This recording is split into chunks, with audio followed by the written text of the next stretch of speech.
meron ba talagang Diyos? Sagutin natin yung tanong na yan. No? So, marami na ako nakausap ng mga tao na hindi naniniwala sa Diyos. So, meron silang argument. Merong at least 5.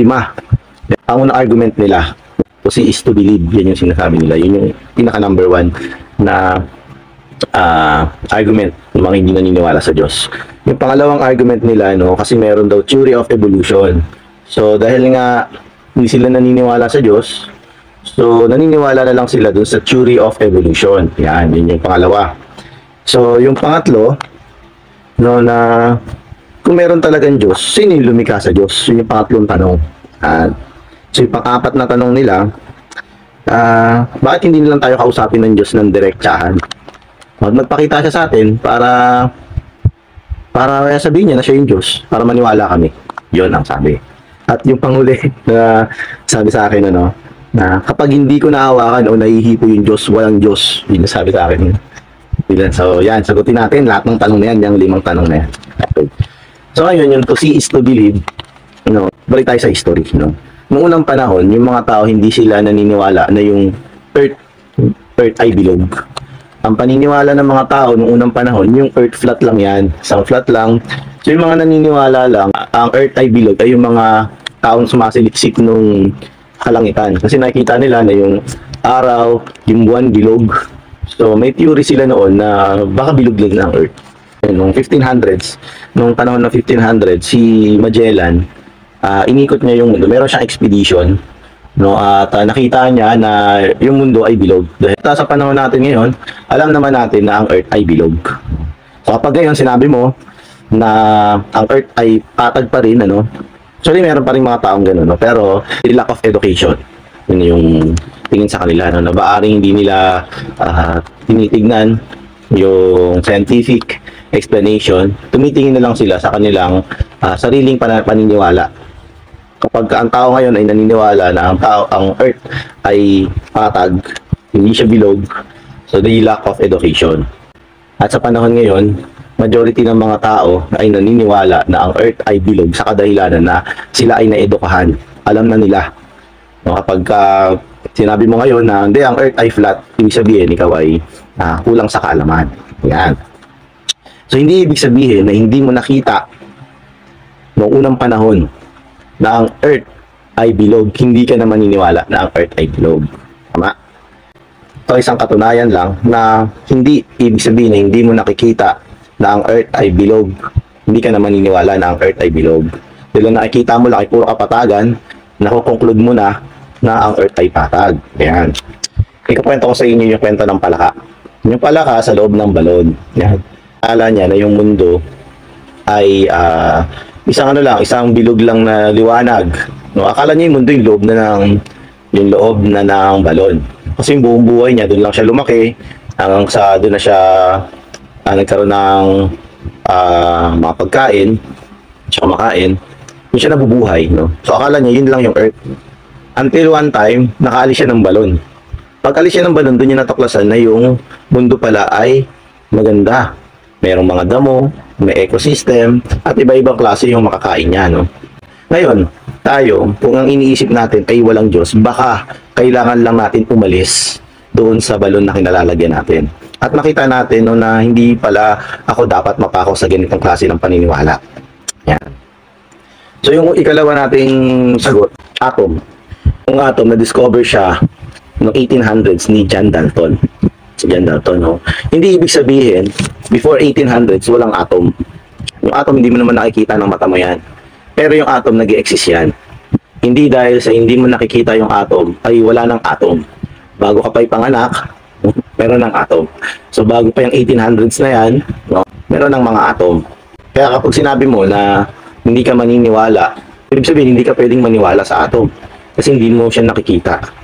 Pero ang atom, ito ay na-discover. At sa loob ng atom na yan, meron pang nucleus, neutrons, protons, at electrons. No? So, sabihin, yung mga yun ay nag-e-exist kahit na hindi mo sila nakikita. No? Kaya masasabihin ko sa inyo, no, hindi porket hindi mo nakikita, ay hindi ka na maniniwala. No? Siyempre yung hangin. No? Nararamdaman natin yung hangin. Pero yung hangin hindi mo siya nakikita. No? Sabi sa Bible, ang Diyos ay espiritu. Kaya yung espiritu ay ito ay pneuma, at ito ay hindi nakikita. Pero ito ay nararamdaman, parang hangin. So yung espiritu ay parang hangin na nararamdaman mo, ngunit hindi mo siya nakikita. Parang ganun siya, no? Kaya sabi ng John chapter 4 verse 24, ang Diyos ay espiritu, kaya hindi mo siya talaga makikita.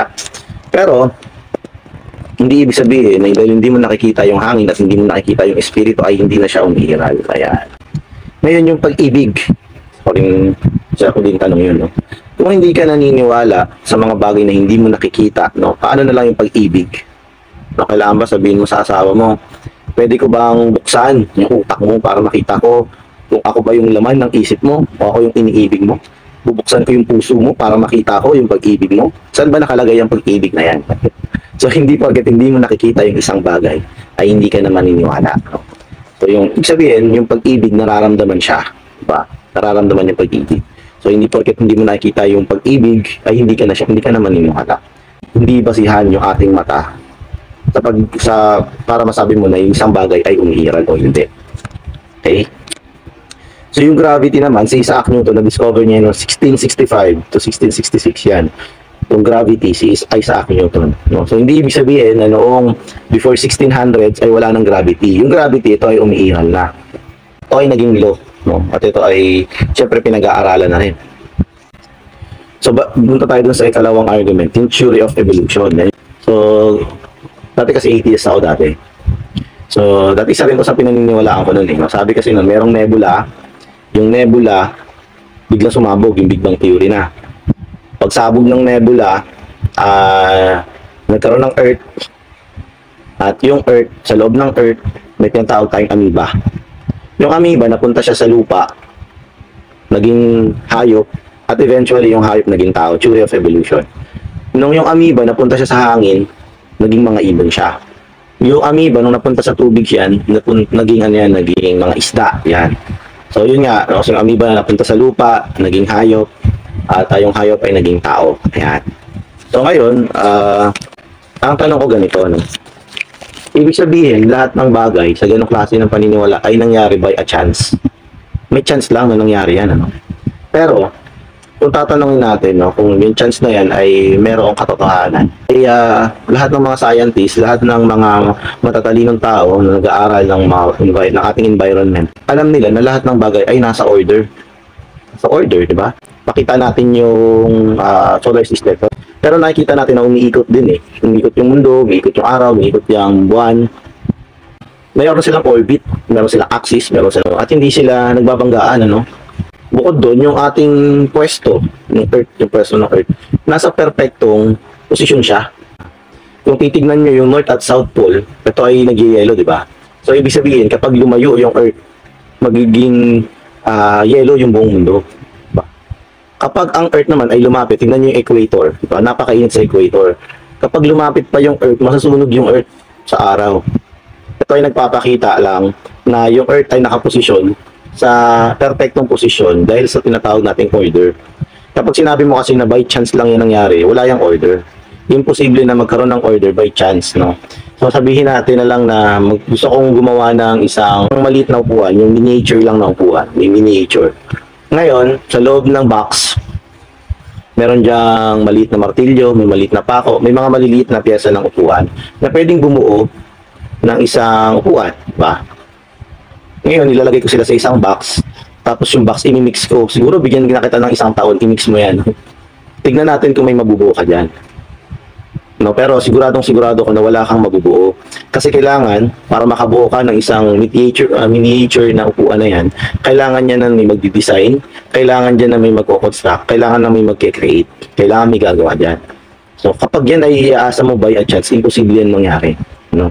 Yung mga tao kasi, no, na hindi nilang nila maipaliwanag yung bagay ng Diyos, nagko-conclude na lang sila na yung earth ay na-create dahil lang sa chance. No? Imposible yan mangyari. Kahit na lamang yung ating physical na katauhan, di ba? Nasa magandang posisyon yung mga mata natin, no? Kailangan nasa taas yung mata mo. Kailangan na-oversee mo yung lahat ng gagawin mo. Bakit yung ating tenga at ating ilong nasa taas siya, no? Ay para maging aware at watchful tayo sa mga bagay na nasa paligid natin. No? Kailangan nasa taas talaga yan. Pagka nasa ibang bahagi yan, ito ay magpapahirap sa ating pamumuhay. No, kaya yung ating design lang ng ating katauhan ay isang implication lang na tayo ay merong nag-design sa atin. Ano? So yun, halimbawa yung ating puso, no? Huwag pa-pump yung puso natin kahit na ayaw mo. Magpa-pump yan yung puso natin, hihinga tayo, humihinga tayo sa ayaw at sa gusto mo kahit tulog ka pa. Automatic na kumikilos yung mga yan. Ito kasi ay design. Mayroong isa na nag-design dyan. Yun ay tinatawag natin Diyos, no? At napakaraming ebidensya, no? Actually, yung mga scientists, yung mga tao, no? Yung mga nag-aaral, yung mga matatalinong tao, ang ginagawa lang naman talaga nila, ina-identify lang nila yung mga bagay-bagay sa mundong ito. Sinasabi nila lahat ng bagay ay nasa order. Nasa order kasi lahat eh. Kaya, yun lang ang ginagawa nila, no? Hindi nila kaya mag-create ng life. Walang tao ang kayang mag-create ng life. Tanging yung Diyos lang. Ang ginagawa lang ng tao ay nagdi-discover lang. Dinidiscover niya lang at ina-identify niya lang yung mga creation ng Diyos. Ito ay nagpapatunay na mayroong isa na nag-create ng mga yan. No? Kahit nga yung loob ng atom, di ba, makikita mo kung ano yung design ng solar system, yun din yung design ng atom, yung pinakamaliit na bagay. No? At makikita rin natin yung land, yung water, yung proportion niya. No? Ito ay nakadesign para mabuhay tayo. No? Paano lang ba nagkakaroon ng kaguluhan, no? sa nilikha ng Diyos? No? Ito ay nangyari noong yung tao ay natuto ng lumikha. No? So yung tao ay lumikha na mga sasakyan, mga kalsada. No? Ito, nakita natin na ito ay nagkaroon ng masamang epekto sa environment. No? Yung order na ginawa ng Diyos ay nagkaroon na ng unti-unting pagkasira. Sa dahilan na yung tao ay natuto ng lumikha. No? So yung tao na sumisira ng mga nilikha ng Diyos ay nagsasabi na walang Diyos. Nagsasabi na ng mga tao na yan na walang Diyos at lahat ng bagay ay nangyari by a chance. Tapos nang yung tao ay naglikha, lumilikha yung mga tao, ito lang ay nagsasani para masira yung mga nilikha ng Diyos. Ayan. Kaya yung sinasabi nila na theory of evolution, no? Hanggang ngayon wala kang makikita na unggoy na sumasamba. No? Wala kang makikita. At wala ka rin makikita kasi yung tao lang ang mayroong espiritu. Yung tao lang ang may kakayahang manampalataya. Ang tao lang ang nabubuhay na may intuition, may konsensya, at mayroong fellowship. Tao lang meron nun. Yung mga unggoy, hindi nila yun kayang gawin. Kaya yun. So yung theory of evolution, ito ay theory pa rin, hindi siya naging law. Yung law of gravity at law of evolution, ano yung pinagkaiba nila? Yung law of gravity, ito ay napatunayan. Kaya meron tayong law of gravity. Ang theory of evolution ni Charles Darwin, hindi siya naging law of evolution sa kadahilanan na hindi siya napatunayan. No? Kaya yung mga tao na naniniwala hanggang ngayon sa theory of evolution na yan, tingnan nyo muna kung bakit hindi siya naging law of evolution. Ito ay sa kadahilanan na hindi siya napatunayan. Pero ginagamit pa rin siya ni Satanas para yung tao ay malihis sa katotohanan. No? At nakakalungkot no? Na hindi nila alam o hindi na nila gustong alamin yung bagay ng Diyos dahil nag-exist yung theory of evolution na yan. No? Kasi nga yung theory of evolution ay theory of evolution pa rin hanggang ngayon. At it cause distraction lang sa mga naghahanap ng Diyos. No? So yung ikatlong tanong sa akin, no? Sino naglikha sa Diyos? Hindi nga kung may Diyos nga, sino naglikha sa Diyos? No?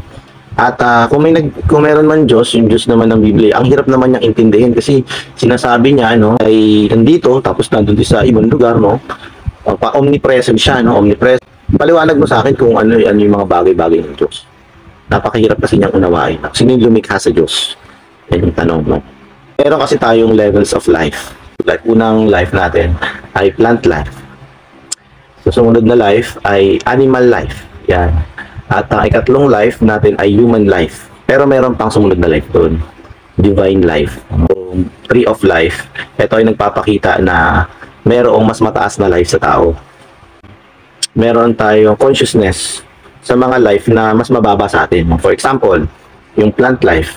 Yung plant life, no, kahit na anong gawin yan, hindi niyan kayang i-explain yung mga bagay na nagagawa ng animals, no? Kasi yung plant life, mababa lang yung degree ng kanyang life, yung consciousness ng kanyang life, no, napakababa para ipaliwanag yung bagay ng mga hayop, no?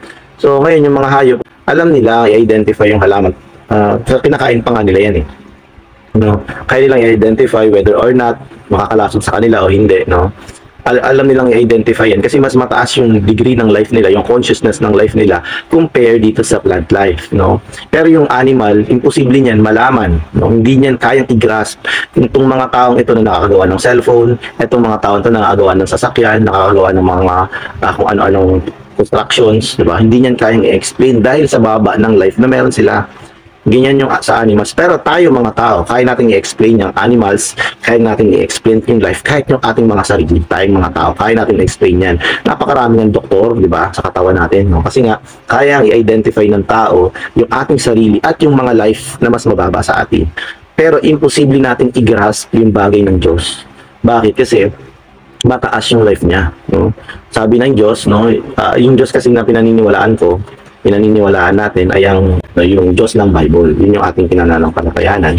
At ito ay umiiral. Ako ang Alpha at Omega, sabi niya. No? At kung i-insist pa rin natin no, na hindi ko pa rin matatanggap yung ganyang argument. Sino pa rin yung lumikha sa Diyos? No? So ngayon kung tatanungin kita, no, saan ba galing ang 1,000? Maaaring sabihin mo na yung 1,000 galing yan sa 100. Ngayon, yung 100, saan siya galing? Yung 100 galing siya sa 10. Yung 10, saan siya galing? Yung 10 galing siya sa 1. Saan galing yung 1? Galing siya sa 0. So ngayon, pag tinanong kita, saan galing yung 0? Medyo mahirap na sasabihin mo sa negative, no? Masyado siyang mahirap, wala siyang katapusan.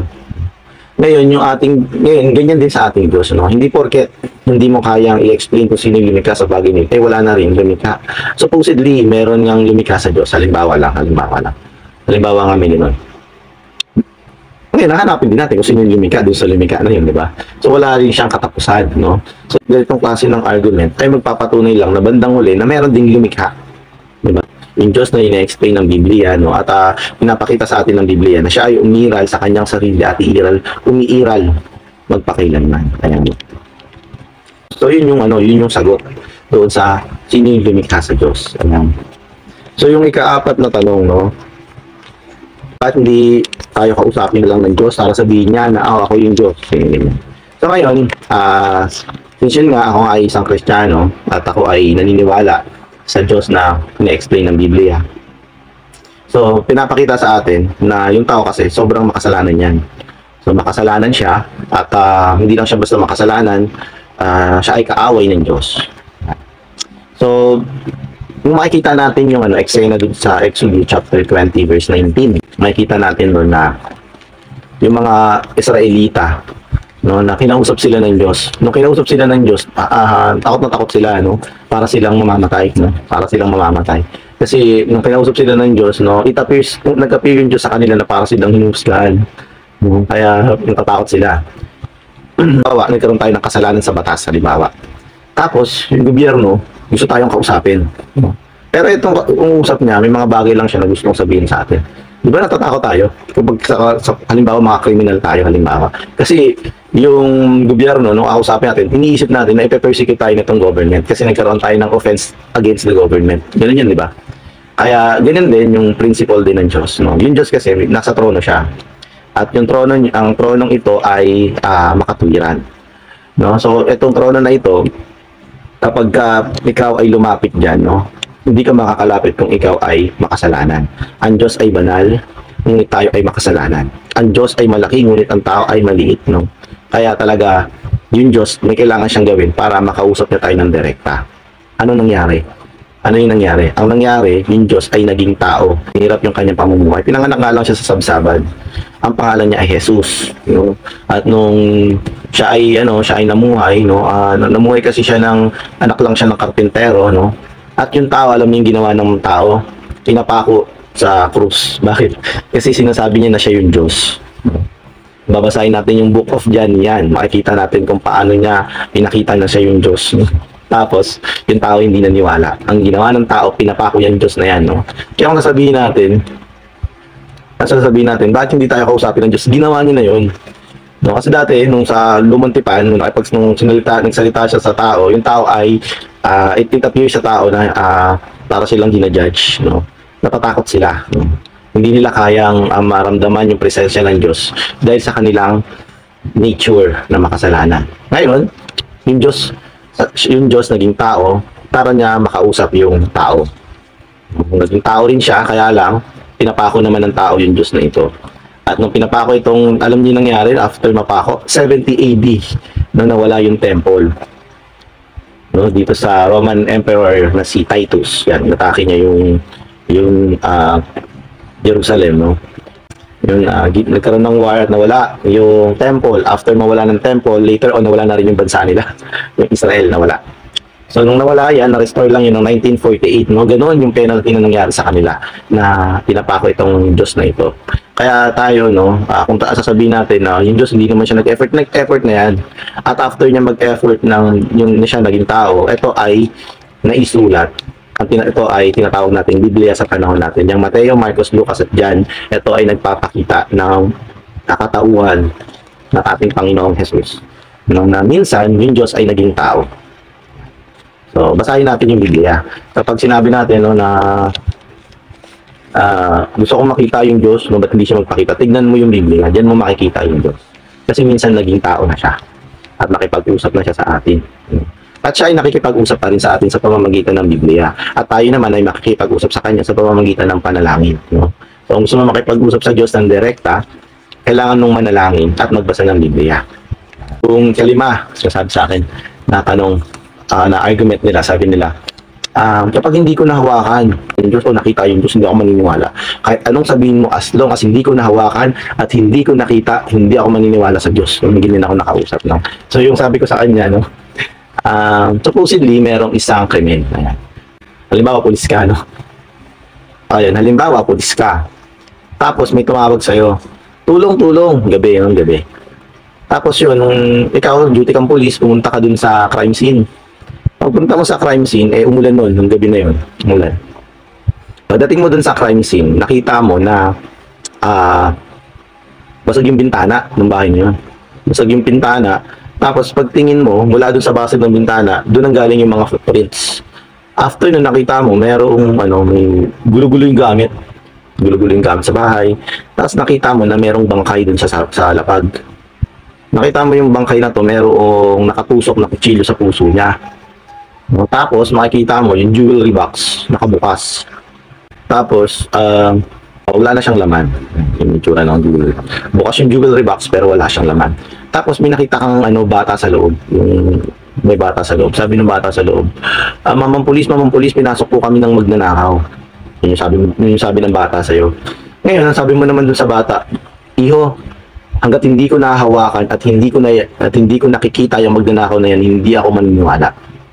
Ngayon, ikaw na nagsasabi na as long as hindi mo nahahawakan at nakikita yung Diyos, no? Yan din yung iniisip ng bata doon sa pulis. Na hindi mo ba nakikita yung mga ebidensya? Nandito na lahat ng ebidensya. Tapos ikaw hindi ka naniniwala na may magnanakaw na pumasok dito, mamang pulis. Yeah. So yun, alam nyo, yung mundo, punong-puno siya ng ebidensya. Punong-puno siya ng ebidensya. No? Na tayo, kumakain tayo ng green, na gulay, kumakain tayo ng karne, kumakain tayo ng kanin, no? Pero, meron tayong digestive system, lumalabas siya ng ibang kulay. Dahil sa design ng paglikha sa atin. No? At hanggang ngayon, no? Sinasaliksik pa rin ng mga tao kung gaano kaganda yung linikha ng Diyos. No? Na kung paano tayo humihinga, paano tayo lumalaki, kumakain, kung paano tayo nabubuhay, kung paano umiiral yung mga bagay-bagay, no? Yung mga nilikha sa labas ng planetang ito ay nilikha para magbigay liwanag sa atin during night, na ang Earth ay nilikha, no? Na in order para sa tao, at ang tao ay nilikha para sa Diyos, no? Ay nilikha niya yung tao dahil ang tao ay may espiritu. At ang espiritu ay para sa Diyos. Kaya ang lahat ng bagay ay nilikha para sa tao. Ngunit ang tao ay nilikha para sa Diyos. So lahat ng bagay ay ebidensya ng paglikha ng Diyos. No? Kapag hindi ka naniniwala na mayroong Diyos, ibig sabihin meron kang problema. Obserbahan mo yung tao. No? Yung mga nasa tribo, mga nasa tribe, yung mga tao na nasa lugar na hindi nasasakop ng civilization, mga tribes, ay yung mga nasa isolated areas, ayan, no, na hindi na meron lang sariling environment, no. Makikita mo na meron silang ginagawang mga Diyos, no. At hindi wala nagturo sa kanila sa paggawa ng Diyos, na meron talagang Diyos. Pero alam nila sa sarili nila na meron Diyos, no? Kasi yung tao, meron siyang spirit eh. Meron siyang spirit. At yung tao na ito ay nagsisik ng spiritual things. Yan. So kahit tayo no, sa ating mga karanasan, kapag tayo ay napupunta sa mga impending na kapahamakan, ayan, yung mga bago tayo mapahamak, talagang mapapatawag ka sa Diyos, no? Kasi ito yung naka-install sa loob natin, na bago ka mapahamak, tumawag ka sa akin. Isang implication na meron talagang Diyos, no? Na ikaw ay sa loob mo, alam mo na meron talagang Diyos, no? Kahit yung mga taong hindi naniniwala na sa Diyos, no? Just sa panahon na malapit na, na silang mamatay, sigurado natatawag sila sa Diyos. Sigurado na alam nila na meron talagang Diyos, no? Kapag ang tao ay hindi naniniwala sa Diyos, nababago din yung kanilang ugali, no? Kapag hindi ka naniniwala na meron Diyos, ang tendency, yung iyong environment ay magulo, no? Natututo ka magmura, natututo ka magbisyo, natututo ka na napapababa yung katauhan mo, napapababa yung moralidad mo. Ang dahilan kasi nga ay hindi ka naniniwala na meron Diyos. At nakakalungkot kapag mga ganun, may mga ganong klaseng tao, no? Wala kang kapayapaan. At dahil ang lahat ay nasa order, ito ay nagpapatunay din na meron talagang Diyos.